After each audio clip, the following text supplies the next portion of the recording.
Hello, Heather. It's so good to see you today. How are you? Hi, Rose. Good to see you too. Thank you. I'm well. Yeah, good. Hey, you know what? I would like for you to share a little bit about who you are and what you do. And yeah, and then I'll go into why we're talking today.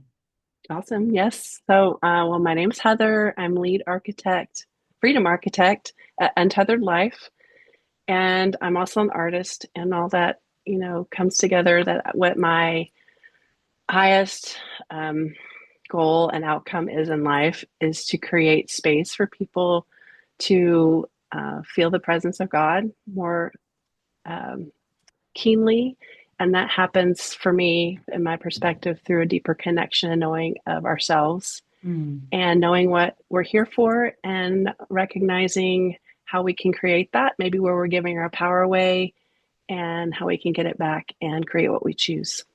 yeah, that's great.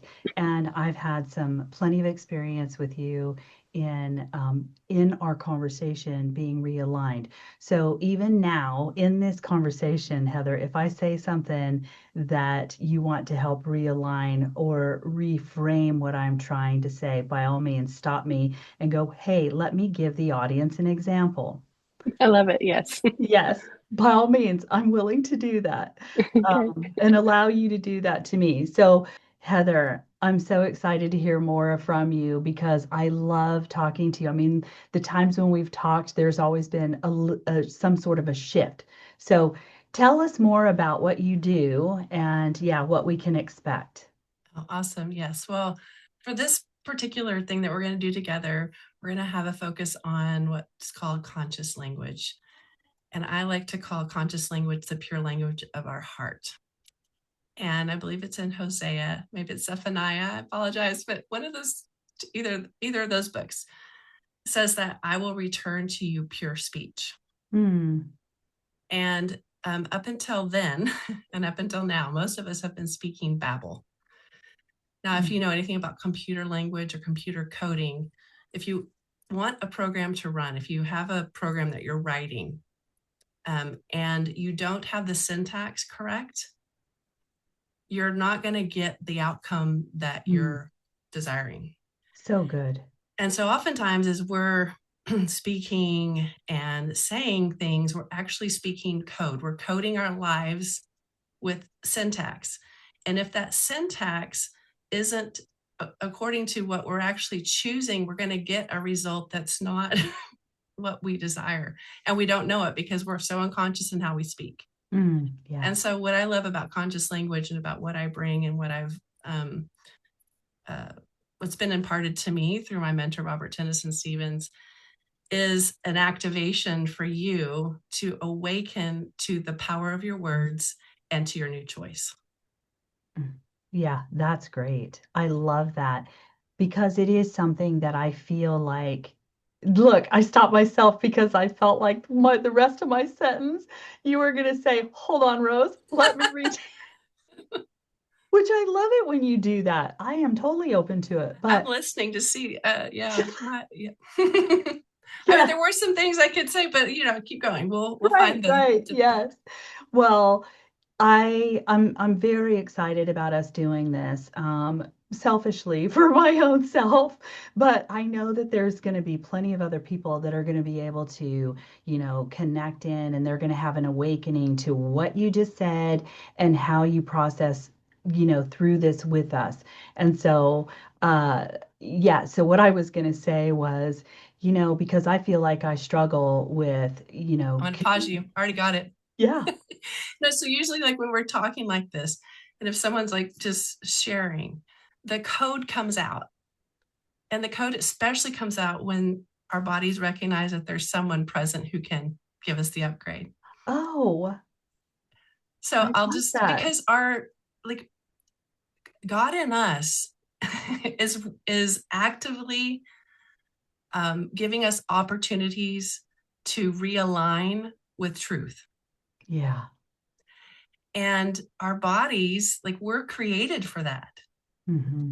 And so when our bodies recognize, oh, somebody can bring, like, can activate this upgrade, can accelerate it, It's like, whoo, this just all starts coming out. People start bodies start moving, words start flowing. And I love to tell people, like, it's not about saying it right or wrong. It's about allowing the code to come out, because if we don't know what the code is, that's it, you're carrying around, unconsciously repeating, how are you going to know? So what you Exactly. just said was, I feel like. Now this is a little more advanced, but that is those 3 words, I feel like, are the code of codependency. Oh. Hmm. Yeah, not wrong. Mm-hmm. Because I feel like is actually not a feeling. It's just babble, because it's not a feeling. It's really a thought. And usually the thought that we're about to say when we say, I feel like da, da, da, is usually a thought tied to someone else's opinion or thought about something in our life. Wow. That's So go really ahead, say what you're going to say. Then we can. no, I don't remember now. But I mean, I just think that was such a great nugget of an upgrade. I mean, you just gave a bonus to all of the listeners, and they're going to start tweaking their ears on the words that they're saying. One time you and I were having a conversation, and maybe it was in front of an audience, because I'm remembering one of the times. But you then went on to talk about the heart. It's just revealing the heart. Can you share a little bit about that? Just to remember, I mean, I remember the moment, like, what was it that I said? Mm-hmm. It's So, yeah, out of the, oh, I remember now. Okay, so the passage it says, out of the overflow of the heart, the mouth speaks. yeah. And when I was growing up, that scripture was used oftentimes to point at, um, like, oh, that person, like, you must have a lot of anger or stuff stuffed in your heart, and that's why you're acting that way. And I mean, I went along with it because, oh yeah, that makes sense to me. Like, their heart must be, because the heart's deceitful above all things and desperately wicked, was the programming that I was brought up in. Except for there's other passages that say that we have a new heart, and that we have God's heart, and that we have God's word written in our heart. So what now I've what now I have come to understand is that our heart actually is pure, Mm, and our heart has everything that we require, like, already encoded and installed. mm, The programming that and the conditioning that we run under is what creates the glitches. And so when our heart knows it's time, then our heart will begin to push to the surface those things ah, that do not belong, yeah. or those things that require an upgrade. And so if anger is coming to the surface, for example, then what's really coming up underneath that anger is our heart's support system of empowerment. Mm, Anger or resentment, bitterness, is a signal that we've been giving our power away to something or someone. We've been, like, we let our circumstance dictate how we act, how we perceive life. We let someone else's opinion run our show. And that's where anger comes in, because anger is one of our most powerful, it's an empowering feeling that if we actively step into it, into the power and the energy that's there mm, for us, we'll make a new choice. yeah, It's when we suppress it and push it down and we don't make our new choice that those other things happen. So our heart's like, here, look at this anger. This anger is here to tell you it's time to make a new choice. What yeah, you have underneath that is really enthusiasm to step into your power and be sovereign in your world. yeah, yeah. Or That's let's say great. you've got, like, you're speaking a lot of fear or, you know, Mm-hmm. apathy.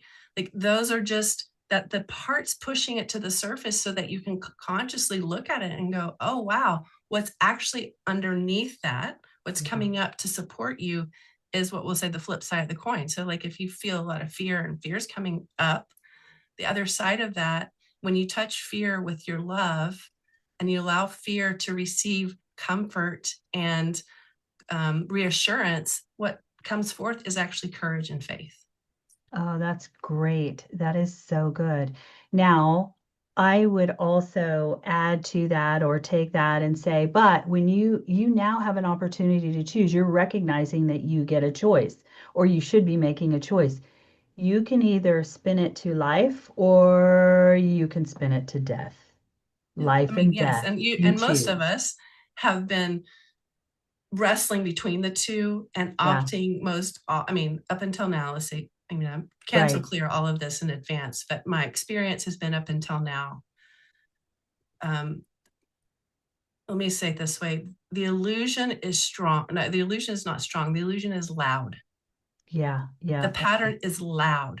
And Yes. it's only getting louder now, not because it's stronger, but because it's losing power. Mm. And sometimes we confuse it and we're like, oh, like, when am I ever going to get rid of this? Yeah. But the Heather, reality that's is so it's like good. it's getting louder because it's trying to get more attention, it's trying to get more fed.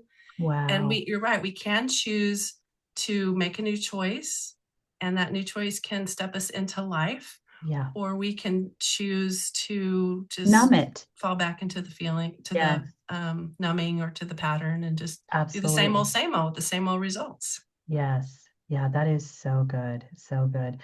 I'm so excited about us being able to do this together and, stepping into helping, myself and others learn more about what you've learned. And we need this. We need this in this time because there's some things that we need to declare and framing our words properly for this time that we're going into, and anytime, how people at the end of the year, when they'll start pulling together their New Year's resolutions and their declarations and that sort of thing. And I've heard people have some really good success with forming their declarations, but I think that this teaching is going to help us walk away with framing our language better for better declarations. So, Mm-hmm. yes. Yes. Let me add this one more thing before we Yeah, end. sure. Oftentimes we like in the new year, we set these like big declarations, and they're awesome, and we're like repeating them daily. At the same time, we're canceling them out with our day-to-day speech. Yes. So for example, this is a simple one. I don't know where my keys are, Oh, is a vow. yes. I don't know, and I can't know, and there's no way for me to know where my keys are. Cancel, cancel, cancel, cancel, clear. I Right. say cancel clear because I'm like, no, I don't want to really choose for my subconscious to carry that forth. If, however, and I've done this many times, if, however, say I choose to know where my keys are, God, show me where my keys are. I choose to know. And then I sometimes, like within seconds, I'll find it. Sometimes I just go into rest and trust I'll know. And sure enough, every time, Yeah. I mean, because keys are something I misplace on occasion. So, or my phone, I choose to know where my phone is. It's probably the bigger one. Right. Yeah. If you switch out of I don't know, fill in the Hmm. blank, to I choose to know, two things happen. One, you recognize, actually, do you choose to know that? Hmm. Is that something you really choose to have knowledge of? Because if you don't choose to know it. Hmm. Yeah. And you'll also recognize how much authority you've just been abdicating and just letting go, because Right. I just don't Right. know. Because I don't know is a protective mechanism that's embedded in our Yeah. psyche from a very young age. It's a Yes. safety mechanism. But we're adults now, so we can step in and we can own our authority, and we can choose to know, and Yeah. choose to find out and take action. That's so good. That's Yeah. so good. Okay, now I have to add one last little bit. I got this text message from this person and they said, "We are drowning in craziness over here." And after talking to you, I was like, "Huh." And so my response was, "Okay, do you want me to bring a life jacket or a straight jacket?" Yeah. I mean, we have Right. just like, I mean, I invite everyone and I activate you into awareness of those phrases that just unconsciously you They say do. that blows your mind. Yeah. Cancel that. Do you really choose for your mind to blow? No. Right. How about I expand in consciousness? Wow, that was amazing. Like, choose different words, because your subconscious is Yeah. literal. I mean, this is part of it. Our subconscious is literal, and it takes what we say literally. Hmm. So, and it will act on it, and it will begin to bring circumstances and experiences um, to obey what we've commanded. Yeah. So if we So good. if we choose to have different lives, then we must code it into existence with our speech. Yeah, that's awesome. Now, for those of you guys watching and you want more information about what Heather does, maybe you want to do some one-on-one she's gonna say to me, Rose, we need to do some one-on-one with you. But no, seriously, if you're watching this and you want to choose to do some one-on-one coaching with Heather, her information, her contact information will be posted below or in the description of the video. And then, yeah, you can reach out to Heather and she will help you get started with changing your language. All right, Heather, so great to see you as always. And here we go. All right. Thank you, Rose. Thank you.